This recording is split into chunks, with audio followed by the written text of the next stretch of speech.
Olá, vamos falar sobre apego seguro, criar com apego seguro. Você sabe o que é criar com apego seguro? Teremos uma aula aqui hoje.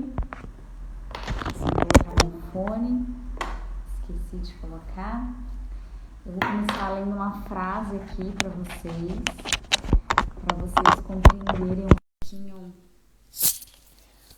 um pouquinho a mais o que é criar com apego seguro. Lembrando que as aulas duram em torno de 15 minutos e serão 30 dias, tá bom? Todos os dias aí por 30 dias. Todos os dias por 30 dias, né? Então vamos lá, ó. O que é apego, né? Vamos começar falando do latim que é o apego. É agarrar, ter em si, sentido de afeição, de afeto e de estima. As relações de apego em que os pais são sensíveis. Achei que eu tivesse um perfil errado. As relações de apego em que os pais são sensíveis ao estado interno da criança e levam a criança a ter um cérebro integrado e uma mente coerente. Então, criar com apego seguro não tem relação nenhuma, eu vou falar isso daqui 2 dias, com ficar apegado, criança dependente, não é sobre isso. São relações de apego estudado pelo John Bowlby, em que os pais são sensíveis ao estado interno da criança. E o que é estar sensível ao estado interno da criança? É estar atento a essas necessidades, a esses estados, né? Quando a criança mostra uma necessidade inata que ela tem ali, e esse pai e essa mãe, esse principal cuidador, ele atende de uma forma coerente, com empatia. Tem até uma outra fala aqui que eu queria ler para vocês. Atende de uma forma sempre organizada. Boa noite. Sempre organizada essa criança, né? Essas necessidades da criança. Então, isso é criar com apego. Eu vou às vezes trazendo alguma referência aqui do que é não criar, mas a gente vai ter uma aula só sobre isso, sobre não criar com apego seguro, né? Então, as crianças sempre buscam o respaldo do amor aos seus pais.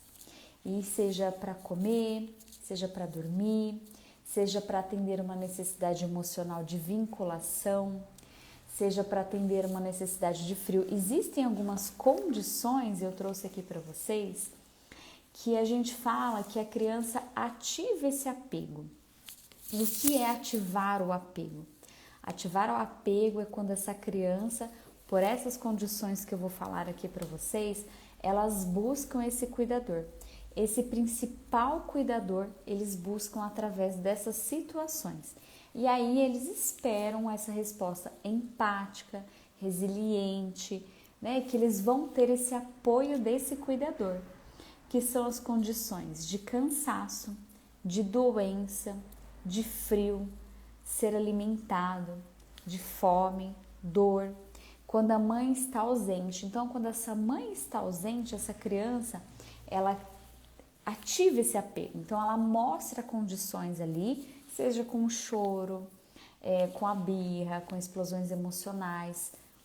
A forma que essa criança tem de comunicação para essa mãe que está ausente se tornar presente e falar, e ela demonstrar: mãe, eu estou precisando de você aqui nesse momento. A sua presença é importante. Então, ou também quando a mãe está ausente emocionalmente, então essa mãe está distante, essa mãe está com um problema emocional, está com uma sobrecarga, não tem uma rede de apoio. Então, a gente esperaria que essa criança ficasse quieta para essa mãe descansar, mas não é. Ela compreende essa mãe que tem alguma coisa acontecendo ali com ela, e se você quiser, assista a aula sobre fusão emocional, que ela vai completar essa questão sobre as emoções conectadas da mãe e da criança, e aí ela ativa esse apego, ela ativa essas condições para ser atendida pela mãe. E a mãe é a principal figura de apego para essa criança, Porque a gente vem, né? Somos mamíferos e é assim que funciona a natureza. Se a mãe, grandes estudos são feitos com os macaquinhos, né? Então, se a mãe macaquinha largar o seu filho ali e ele não ter condições de sobreviver, ele morre. Então, nós também temos essa condição de dar suporte e todos esses suportes para a criança, senão ela não sobrevive. Ela entende que ela não sabe ainda se organizar, ela não sabe se organizar emocionalmente, ela não sabe se organizar em relação à própria temperatura, no sentido assim, eu estou com frio, deixa eu me organizar aqui e me aquecer. Ela não sabe fazer isso, né, sozinha. Então, ela precisa da mãe. Ela espera que ela tenha uma resposta, essa mãe tenha uma resposta. E às vezes também, né, falando aí da outras duas condições que eu não comentei, mãe desencorajando a proximidade, então aquela mãe ou aquele cuidador, aquela rede de apoio que fica assim para a mãe, não tem que pegar no colo, não tem que estar perto.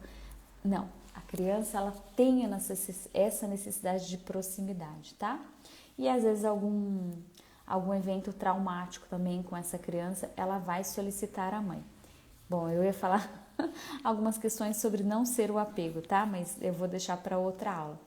Então, é sempre estar respondendo essas necessidades da criança. E aí a gente tem os 4 P's do apego seguro, que é a proximidade. Então, essa criança ela precisa sentir essa proximidade física mesmo.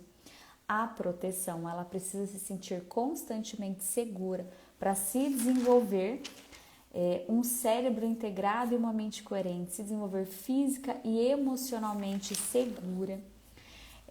Então, eu falei da proximidade, da previsibilidade. Então, ela precisa que esses pais, eu não sei se vocês viram o vídeo que eu coloquei hoje, ele explica um pouquinho sobre essa previsibilidade emocional. Então, é como se a criança ela sempre esperasse que esse pai e essa mãe, principalmente a mãe, ou o cuidador de figura principal que ela seleciona ali, que ela sabe que ela pode contar com essa pessoa, ela sabe sempre como essa pessoa vai reagir aos seus pedidos. E pedidos de necessidade mesmo. Então, se ela está com fome, ela sabe que essa pessoa vai acolher. Ela sabe que essa pessoa vai atender a sua necessidade. Se ela está com frio, ela sabe que essa pessoa vai atender ela sempre da mesma maneira. Quando essa pessoa, um dia ela acolhe, no outro dia ela grita, um dia ela pode, no outro dia ela não pode, aí a gente entra lá para um estilo de apego inseguro. E aqui a gente está falando hoje do apego seguro, tá? As condições. E o play, o que é o play? O play é a diversão, é o brincar da criança. Então, toda criança precisa brincar para se desenvolver. Ela precisa ter espaço ali para ter esse desenvolvimento. E ela precisa que um adulto seja responsável e atenda essa necessidade dela. Então, não é uma criança ficar ali sozinha o tempo todo, o dia inteiro. Não é uma criança ser hiperestimulada. Não é uma criança ser deixada ali no tablet, por exemplo.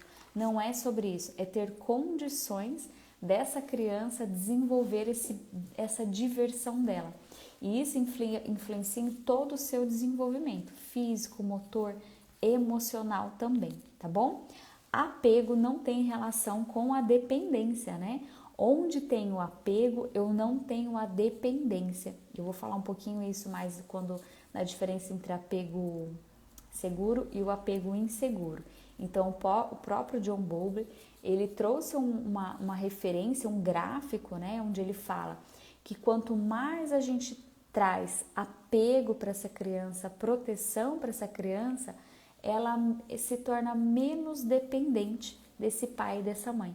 Então, quanto mais a gente oferece esse ambiente para ela se desenvolver, por exemplo, na brincadeira, ali ela está desenvolvendo raciocínio, ela está desenvolvendo o corporal, então, uma criança segura, ela sabe que ela pode estar brincando aqui, a mãe e o pai, o cuidador principal, pode sair de perto dela e ela continua bem aqui se desenvolvendo. Isso acontece na relação de apego seguro. Então, ela não tem dependência. Crianças criadas com apego seguro não são aquelas crianças que quando a mãe sai de perto se desespera, chora. Isso é uma dependência. É diferente quando a gente fala com aquela criança ali de 9 meses, né? Que agora ela tá com angústia de separação da mãe. Isso pela linha de estudo do apego seguro não existe. É muito bonito, né, a gente que começa a estudar sobre o apego seguro, olhar para essa angústia da separação, porque algumas pessoas, né, isso vem de Freud, falando que quando aos 9 meses ali a criança ela sente uma angústia de separação quando a mãe sai de perto dela fisicamente, que ela perde o olhar, né, a mãe de vista. E isso pelo apego seguro não acontece. A linha, né, de raciocínio do apego seguro é quando essa criança nasce, ela já tem essa relação de desvinculação com a mãe física, né? Ela já tem essa separação da mãe. Só que ela não tem condições de falar isso verbalmente ou gesticular sobre isso. Ela já sente essa separação. E isso muitas vezes as pessoas cobram. Acabou de nascer, já pode dormir no berço, separado da mãe, colo demais estraga, colo demais mima. E isso não é real, isso não é real.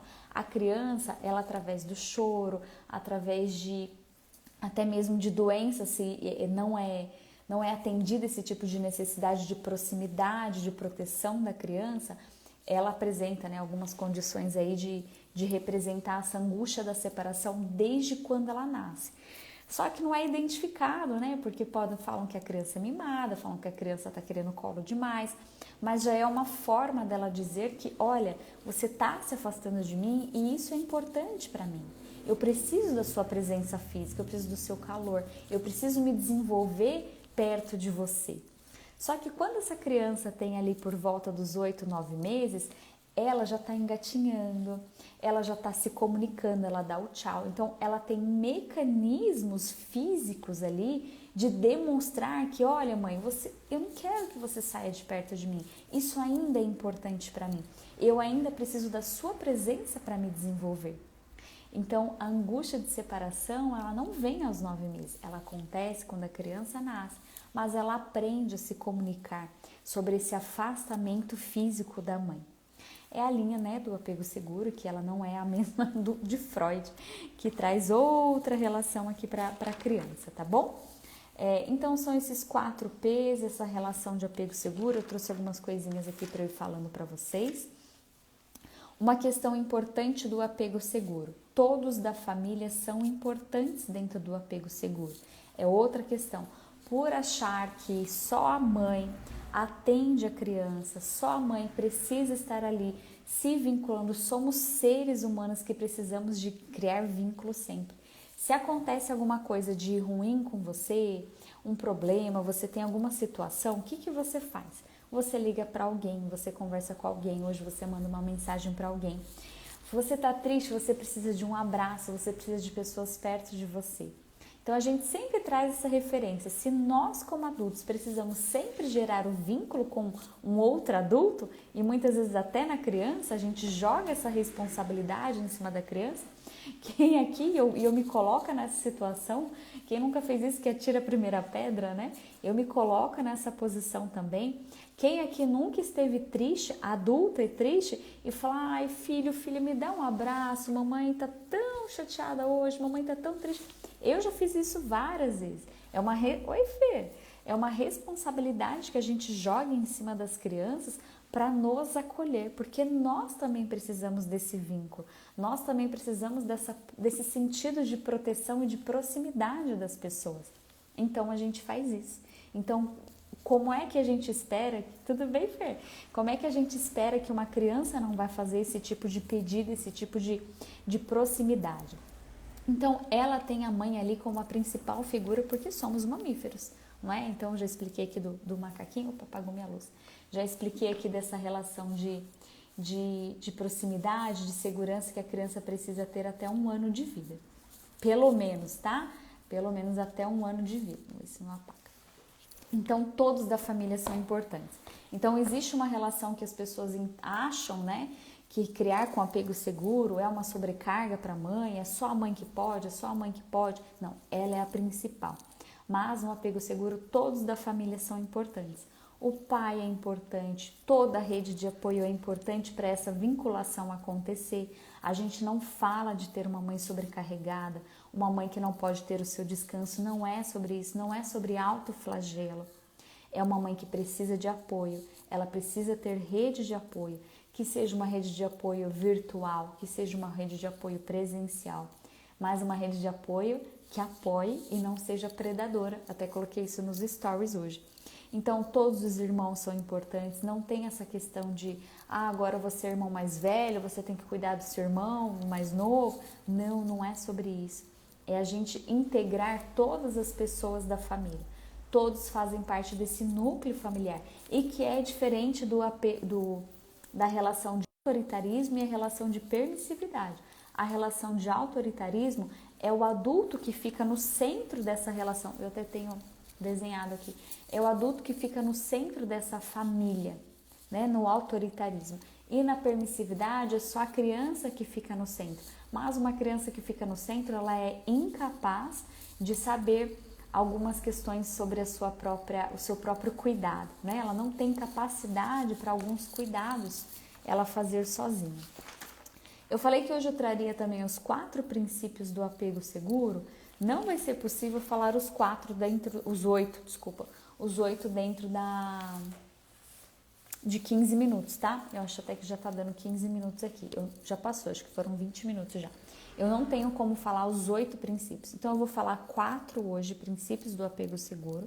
Na quinta-feira, amanhã tem CNV de manhã.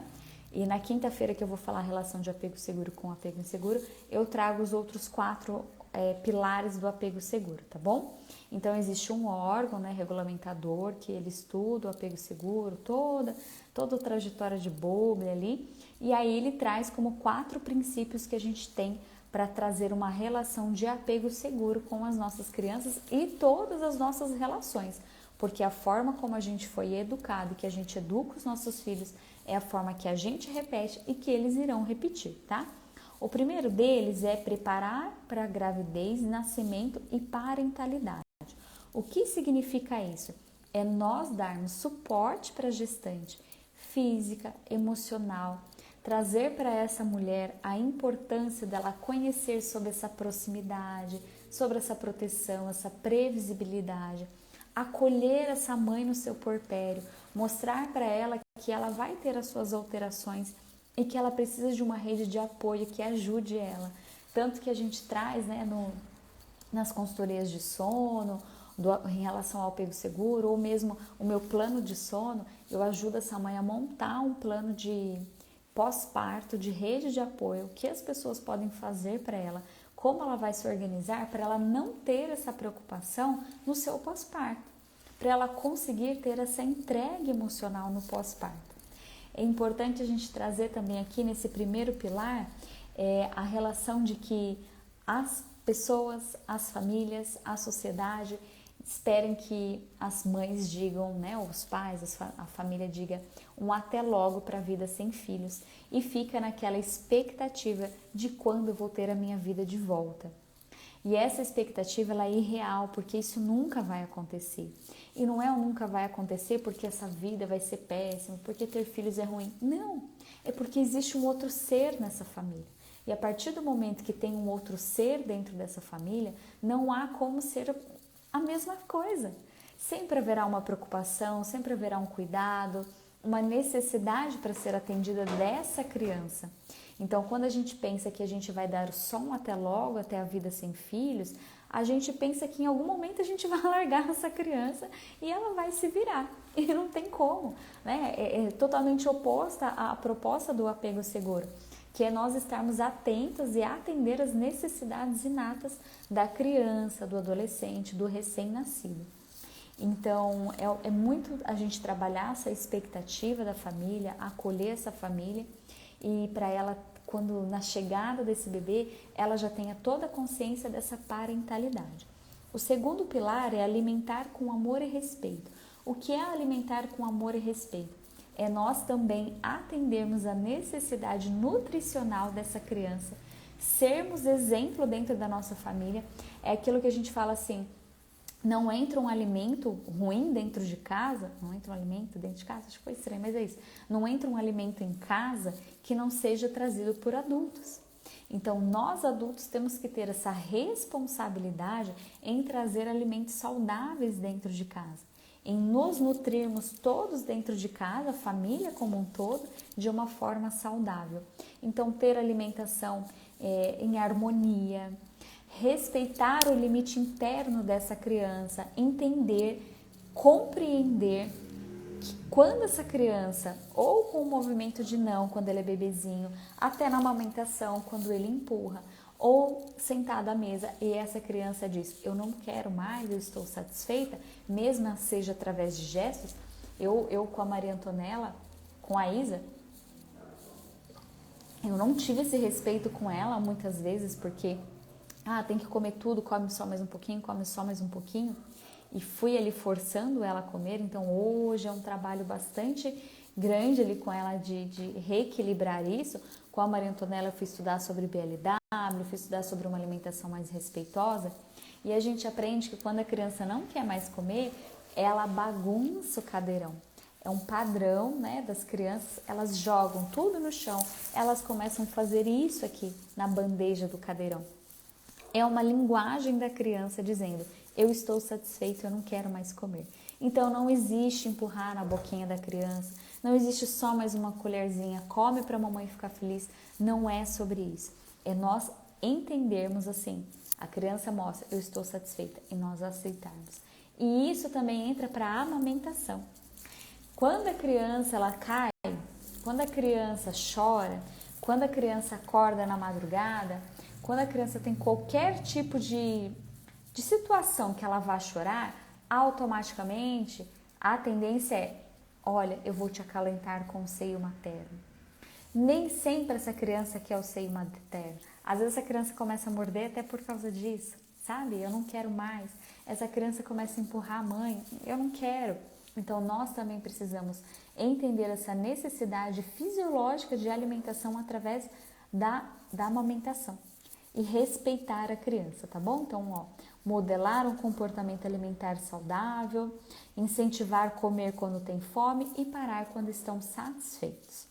O terceiro pilar é responder com sensibilidade. Olha que bonito. A nossa é corregular a criança. Então, quando a criança tem um desequilíbrio ali, né, do seu sistema, e ela faz a birra, ela precisa de apoio, o que a gente faz? A gente apoia essa criança, a gente regula as suas emoções, a gente dá espaço, entender que a criança e o adulto até 26 anos de idade tem muita dificuldade em se corregular, em regular as suas emoções sozinho. Ele precisa de apoio, ele precisa de outras pessoas nutrindo ele, nutrindo no sentido de acolhimento, de abraço, de empatia, para conseguir se regular. Então é dar espaço para a criança para que ela possa se expressar sua raiva, seu medo, sua tristeza, sem nenhum tipo de negação sobre esses sentimentos, sobre essas emoções. Deixa eu voltar minha luz aqui. Então, atender a responder com sensibilidade. Então, a gente entender que as crianças precisam de nós para se regularem, né? Eles precisam de pais calmos, amorosos e empáticos para ajudá-los a aprender e regular as suas emoções. E o quarto, hoje eu vou falar até 4, na quinta-feira eu volto a falar os outros 4. É usar o toque estimulante. É muito importante para a criança ter esse toque físico. A gente vai trazer essa vinculação do apego seguro para a criança através desse toque. Então, o contato pele a pele, ele é muito eficaz e ele traz essa estabilidade, essa segurança emocional e de vínculo para essa criança, tá? Então, pode ser durante a amamentação, pode ser durante o banho, em uma massagem, pode ser no momento que está acolhendo essa criança, na birra. Então, quando uma criança está lá na sua explosão emocional, na sua birra, que começa ali por volta de 2 anos, um pouquinho antes de 2 anos, ela se joga no chão, ela precisa de acolhimento, o que a gente pode oferecer? O toque físico. O toque físico, ele libera ocitocina, que é um hormônio regulador ali para essa criança. Então, ela vai se regular emocionalmente apenas quando a gente tem o toque físico. Então, às vezes, a gente não precisa falar nada para a criança e muito menos ficar falando, para, isso não é nada. Isso não é regular as emoções da criança e não é dar espaço para que ela se desenvolva. Então, quando a gente abraça, a gente põe a mãozinha nessa criança, a luz aqui tá ruim, a gente põe a mãozinha na criança, ela já regula emocionalmente, tá bom? Então, a gente pode usar quando o bebezinho é o sling, a gente pode fazer brincadeiras de toque com essa criança, permitir que essa criança de 6 anos, de 7 anos, de 10 anos, de 15 anos, quando ela tá, né, precisando, a gente possa oferecer esse carinho para essa criança, esse colo. Colo nunca é demais, até a gente quando adulta, a gente tá mal, a gente tá triste, o que a gente quer? A gente quer colo. Muitas vezes a gente como adulto fala assim, né? Eu já liguei para minha mãe e falo, mãe, queria tanto um colo nesse momento, porque o colo ele é restaurativo, o colo ele traz essa proteção e essa segurança até pra gente como adulto. Então para a criança ele vai trazer também. Nesses momentos de descontrole emocional ali, de imaturidade emocional, nem descontrole, né? Porque a criança não tem ainda esse controle, de imaturidade emocional, ofereço carinho, ofereço toque. Existem algumas crianças que já estão hiperreativas e não se sentem bem com esse toque, porque esse toque já virou um toque de dor, né? Um toque de tristeza, um toque de maus tratos. Então, essa criança, quando você vai tocá-la, às vezes ela fica hiperreativa e ela não gosta desse toque, porque esse toque já causou dor nela. Então, é aos poucos, é perguntar para a criança, eu posso te dar um abraço? Eu posso sentar perto de você? Eu posso encostar em você? Mesmo que essa criança não fale, ela vai te permitir ou não ter esse toque. Tá bom? Então, hoje eu trouxe um pouco para vocês o que é criar com apego seguro. Não tem nada a ver com dependência emocional, não tem nada a ver com criança mimada.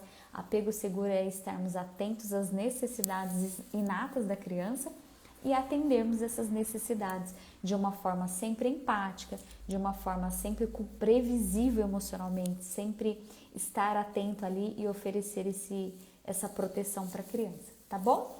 Amanhã tem quarta-feira, né? Toda quarta tem CNV com a Thaís, manhãs com a CNV. E na quinta eu vou falar um pouquinho mais do apego seguro, mas eu vou trazer a relação do apego inseguro também, falando aí obrigada. Falando um pouquinho da relação do apego seguro, a seguro e inseguro. Quando oferecemos isso para as crianças, né, essa segurança, essa criação com apego, eles são adultos emocionalmente saudáveis. Coisas que acho que a maioria de nós não tivemos e hoje a gente tem que correr atrás para estudar sobre educação emocional, nos autorregularmos. Então, fica meio claro que nós não tivemos isso, né? Não é por culpa dos nossos pais, é porque eles também não tiveram. Bob estudou ali na época da Segunda Guerra Mundial, então é uma época realmente que as crianças tinham muita falta de vinculação, perderam os pais, não tinham esse contato, tinham ali que sobreviver mesmo, física e emocionalmente, e foi a partir disso que ele foi fazendo o seu estudo. E a gente vem trazendo transgeracionalmente essa relação. Então, não percam as aulas de apego inseguro, serão 3 aulas, os 3 tipos de apego inseguro, que é muito mais comum do que o apego seguro. Obrigada quem ficou aqui comigo, a aula sempre fica salva. Correndo muito atrás, eu também corro muito atrás, diariamente, viu? A gente tem que correr atrás para poder oferecer isso para as crianças, né? A gente vai se curando, a gente vai se acolhendo e vai oferecendo isso para elas. Eu queria até ler uma outra parte aqui. A gente vai oferecendo isso para elas, para que elas cresçam emocionalmente saudáveis, né? Deixa eu ver se eu acho aqui que é muito bonita essa parte que fala, eu tenho aqui anotado. Olha lá, o que é verdadeiramente a relação de apego? É de respeito, uma relação sem manipulação, de autorresponsabilidade, atitude de adulto e não uma criança que também está sofrendo, a gente acolher a nossa própria criança para não deixar as nossas dores em cima das crianças, atender essas necessidades da criança e olhar para ela com a verdade, né? De forma genuína e empática. Então é isso, eu dei quase meia hora aqui, eu achei que fosse dar 15 minutinhos, mas não consegui. Obrigada, tá bom? Quem tá aqui comigo, obrigada quem vai ver depois também e até amanhã às 9 horas com a Thaís aqui. Um beijo, gente, bom descanso, viu? Até amanhã.